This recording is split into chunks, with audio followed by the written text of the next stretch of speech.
You are standing in the kitchen of a rental in Footscray. It is Wednesday night. You have just checked your bank account and seen exactly $147 until next Thursday. Now, meet someone else. Same age, 28, same income, 72,000 a year, same rent, same city. 10 years from now, one of you has $28,000 saved. The other has a mortgage deposit and a growing investment portfolio. The only difference between you is not how much you earn. It is how you moved money on a Tuesday afternoon that neither of you will remember. That is the real story of saving in Australia. It was never about how disciplined you are. It was about whether someone showed you the invisible path. Here is what every budgeting app and every finance podcast has not told you. The average Australian saves less than 5% of their income, not because they lack willpower, but because their money arrives and leaves through a system designed to maximize outflow. The ATO reports that the average household spends 38% of after-tax income on housing, 12% on transport, and another 17% on food and groceries. That is 67% gone before you have chosen a single thing. The belief that saving is a daily battle of small sacrifices is wrong. Saving is a structural game, and you've been playing with the wrong rule book. Part 1, the $23,000 question nobody asks. The core idea is painfully simple. Most Australians save whatever is left at the end of the week. That is backwards. You need to save first, then spend what remains. The difference over a decade is not small. It is life-changing. Take two Australians earning $80,000 after tax. That is approximately $1,230 a week. One saves nothing for 6 months, then tries to scramble.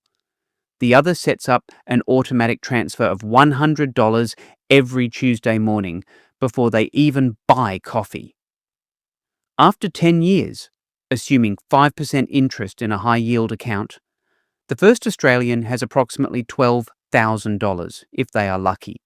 The second has $68,000. That is a $56,000 gap from one automated choice. $100 a week is 2 coffees a day. It is one takeaway meal. It is not a sacrifice. It is a redirect. What would your bank account look like in 5 years if you simply paid yourself before you paid anyone else? Part 2. The 3 buckets that changed everything. This mechanism is the most human-friendly way to manage money without a spreadsheet. You create 3 accounts, not 10. Not a complicated envelope system. 3. Account 1 is your bill account. Rent, utilities, insurance, phone. You calculate exactly how much you need each week. For a single Australian in Melbourne, that is approximately $450 a week for the essentials. Account 2 is your savings account. This one you never touch.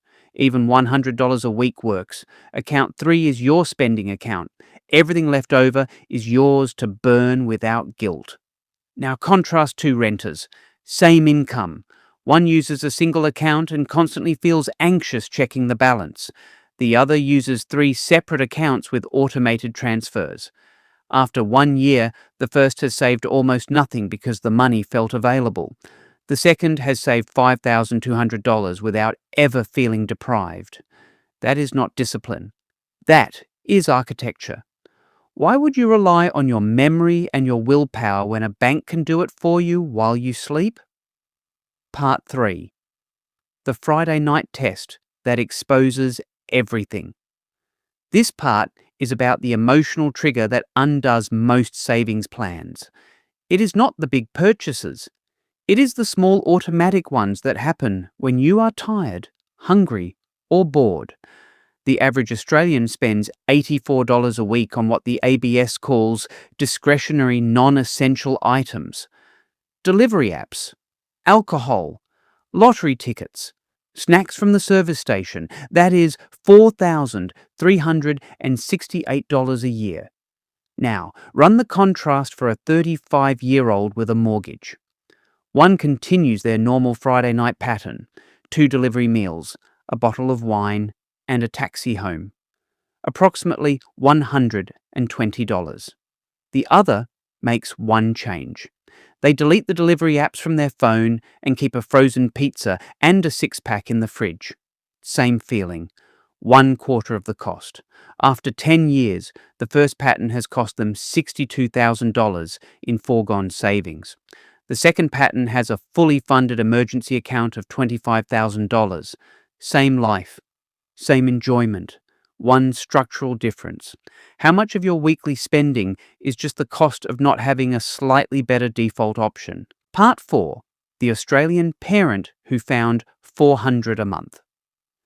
This is for anyone with kids, a car loan, or a subscription list that has grown like ivy. The single most effective saving move you can make in 2026 is an audit that takes 45 minutes. You pull your last 3 months of bank statements, you highlight every recurring payment, streaming, gym, phone insurance, app subscriptions, car wash membership. The average Australian household has 11 recurring payments. The average waste is $220 a month on services they do not use or could get cheaper. Now contrast two families in Brisbane earning the same. One ignores the subscriptions, the other cancels just 3 things. A gym membership they never use, a streaming service they watched once, an insurance policy that duplicated their cover. That frees up $90 a week. They put that straight into a separate savings account. After 18 months, they have $7,000. That is a holiday. That is a new fridge. That is breathing room. No extra work, no smaller life. Just a culling of the ghost charges. What is the one subscription you have not used in 6 months that is still taking your money right now? Part 5. The 30-day rule that beats every budget. The final piece is the simplest psychological trick in Australian personal finance. It works for everyone, from 20-year-old apprentices to 55-year-old nurses. When you want to buy something that is not essential, you wait 30 days. If you still want it after a month, you buy it. If not, the money stays saved. Take a 40-year-old in Adelaide who typically makes 2 impulse purchases a week. A new tool from Bunnings, a dress from a mall, a gadget from an Instagram ad. Average impulse spend is $50 a week. That is $2,600 a year. Now contrast them with someone who uses the 30-day rule. That person puts the $50 into a separate holding account each week. After 30 days, approximately 70% of those wants have faded. They buy the remaining 30%. After 5 years, the impulse spender has $13,000 worth of stuff they mostly do not use. The 30-day saver has $9,000 in cash and a few things they genuinely love. Same income, same desires, a different waiting period. That is not deprivation. That is just letting time filter out what you never actually needed. How many things have you bought in the last year that you cannot even remember owning? You now have 5 mechanisms that require no math, no shame, and no transformation of who you are. 3 accounts, 1 automatic transfer, 1 audit, 1 waiting rule.